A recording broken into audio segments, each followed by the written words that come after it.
अच्छा मुझे बताइए जरा, भूतों के अधिकार होते हैं क्या? आपको यकीन नहीं होगा मगर भारत में ऐसे कई भूत हैं जिनको अपना कॉन्स्टिट्यूशनल राइट टू वोट बहुत ज्यादा पसंद है। पूरे साल ये किसी को डिस्टर्ब नहीं करते, मगर जिस दिन वोट होना होता है ये चलकर अपना वोट जरूर डाल देते हैं।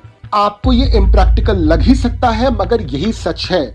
भारत के दो बड़े राज्य बिहार और पश्चिम बंगाल आज इस हकीकत का सामना कर रहे हैं। इलेक्शन कमीशन ऑफ इंडिया के स्पेशल इंटेंसिव रिवीजन 2025 में कुछ ऐसे आंकड़े सामने आए हैं जो भारत के लोकतंत्र को जड़ से हिला सकता है। बिहार के 2025 के SIR में 7 करोड़ 89 लाख वोटरों की लिस्ट में से कुल 68,66,000 नाम हटाए गए हैं। इलेक्शन कमीशन के अनुसार इनमें से 62,441 लोग मर चुके थे, लेकिन विपक्ष का दावा है कि जिंदा लोगों को भी मरा दिखाया गया है। कांग्रेस के राहुल गांधी ने कहा, मैंने चाय पी 7 मरे हुए लोगों के साथ। तो फिर ऑब्वियसली एक सवाल उठता है कि क्या मरे हुए वोटर्स लिस्ट से हटाए जा रहे हैं या फिर जिंदा वोटर्स को ही मार दिया जा रहा है। भारत के वोटर लिस्ट में एक और चौंकाने वाला सच, 14,000 लोग बिहार में और 13,000 लोग पश्चिम बंगाल में ऐसे हैं जिनकी उम्र 100 साल से ज्यादा है।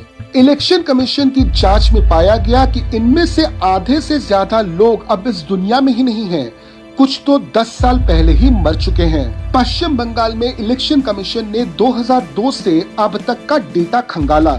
पता चला उस समय के 4.58 करोड़ वोटर्स में से 1.5 करोड़ वोटर्स ऑलरेडी मर चुके हैं, फिर भी उनका नाम अब भी वोटर लिस्ट में है। इसका मतलब हर तीसरा वोटर जो 2002 में दर्ज था आज मृत है, मगर उसका नाम लिस्ट से हटाया नहीं गया है। बिहार के जांच में अधिकारियों ने ऐसे लोगों को भी पाया जो नेपाल, बांग्लादेश और म्यांमार से आए थे, लेकिन वोटर लिस्ट में सभी के सभी भारतीय नागरिक बन चुके हैं। इलेक्शन कमीशन ने कहा है कि ऐसे गैर नागरिकों के नाम फाइनल लिस्ट से हटा दिए जाएंगे।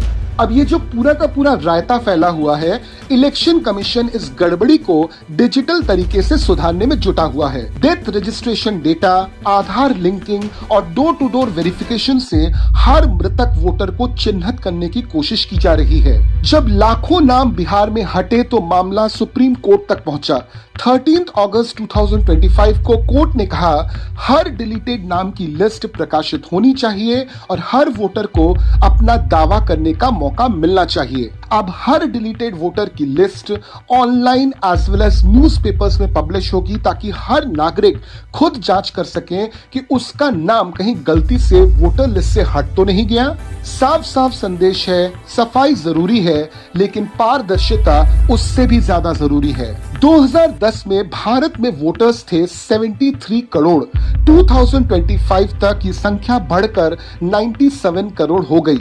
हर साल करीब 2% वोटर्स मर जाते हैं, लेकिन हटाए जाते हैं सिर्फ 0.6% वोटर्स। यानी कि लोगों की मृत आत्माएं अब भी लोकतंत्र में जिंदा हैं। भारत का लोकतंत्र दुनिया का सबसे बड़ा लोकतंत्र है, लेकिन अगर हमारी ही वोटर लिस्ट में गलत है तो चुनाव का नतीजा कितना ही सही होगा। इलेक्शन कमीशन अपने स्तर पर काम कर रहा है, लेकिन जिम्मेदारी आपकी और हमारी भी बनती है।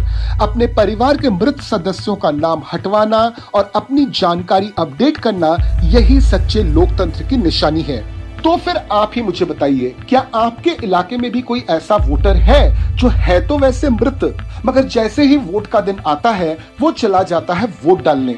But on a serious note, जरा सोचिए, जो इंसान मृत है उसका वोट आज डिसाइड कर रहा है कि पावर में कौन आएगा। आज हर भारतीय जिस तरह की परेशानियों से जूझ रहा है उसके पीछे कहीं ना कहीं इन्वॉल्व है इस तरह के वोटर्स। तो चलिए जागरूक होते हैं, इलेक्शन कमीशन ऑफ इंडिया का साथ देते हैं और दुनिया के सबसे बड़े लोकतंत्र की रक्षा करते हैं।